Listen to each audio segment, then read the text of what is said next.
Tennessee Titans at the Cleveland Browns. Browns are favored by 3.5 coming off that disappointing loss on Monday Night Football. Titans coming off the overtime win against the Los Angeles Chargers last week.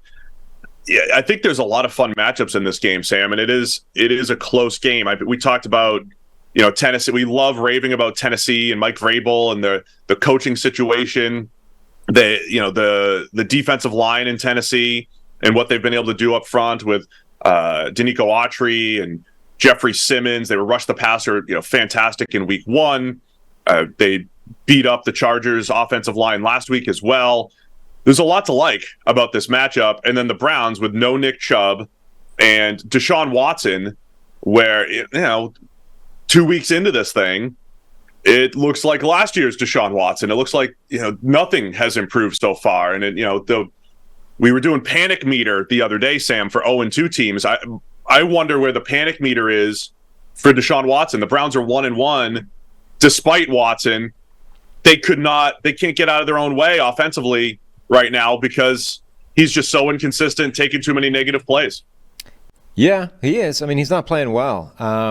I kind of was a little bit more encouraged by him in that Steelers game than I had been previously. And I know the grade isn't good, the production wasn't good, but I thought he showed a little bit more in that game than he has for most of his time with the Browns. But it is wildly inconsistent. There's a lot of mistakes in there, which can't really happen if you're going to be a $230 million quarterback, particularly when the foundation otherwise is good. Like, that defense looks amazing through 2 weeks. The run game would have been incredible. Nick Chubb going down.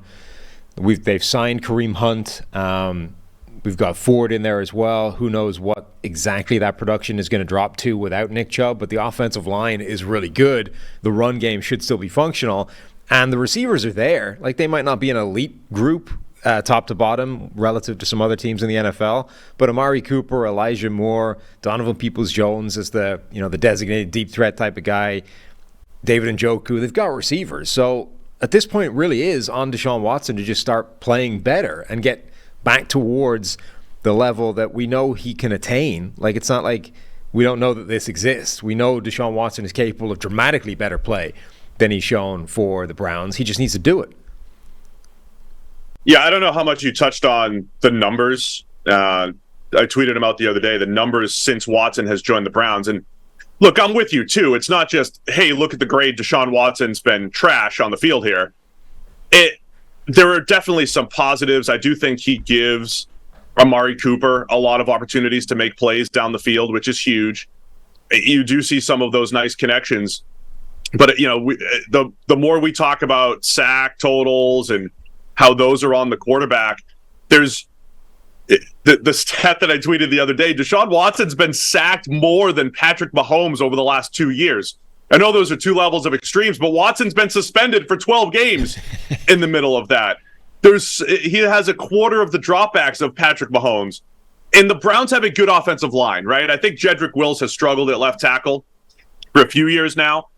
The rest of the four are pretty good. They're pretty good in pass protection. DeJuan Jones held his own in pass protection the other night, even though he had some help against TJ Watt. Overall, pretty good. But Watson being ranked above 30th since joining the Browns in PFF grade, 36th in passing grade, 32nd in big-time throws, Sam. Watson, early in his career, he would have some bad plays, some turnover-worthy plays in there, but he also had big-time throws. He doesn't have those right now. But he does have the turnover-worthy plays. He's got the third highest sack rate. Something has to change for the Browns because I think their defense is legit. Lost in the mix of Monday Night Football, the Browns have a top 3 defense through 2 games so far this season. Mm-hmm. And if they keep playing like that, they're going to win a lot of games as long as Watson doesn't, turn it over and play as poorly as he has. No, their defense looks incredible. I mean, they're getting pressure up front. They're covering on the back end. I tweeted a stat that the average depth of tackle for a Browns linebacker so far through 2 games is the line of scrimmage. Like, it's exactly the line of scrimmage. They are not letting anybody get anywhere, and that's giving them a shot if they can just get any kind of production out of that offense. So I feel like when you consider Tennessee's offensive line already not good, Peter Skoronski out for this game, the Browns defense I would expect to do a really good number on Tennessee's offense. And then the whole game comes down to what Deshaun Watson and the Browns offense can do on the other side. You're muted. How did that happen? There are some injuries on the Cleveland side too. As of now, so we're recording on Thursday, so we have Wednesday's injury reports. Za'Darius Smith questionable, Jedrick Wills left tackle questionable, Sione Takitaki linebacker questionable, Amari Cooper also questionable, and Greg Newsome questionable. So there are some injuries on Cleveland side, but you mentioned Peter Skoronski being hurt, and I don't know. I thought last week, my disappointment in the Chargers, I thought last week the Chargers would challenge the Titans offensive line a little bit more than they did. This is the week, though. The Titans offensive line that we have questions about will absolutely be challenged this week, especially with Skoronski out. And I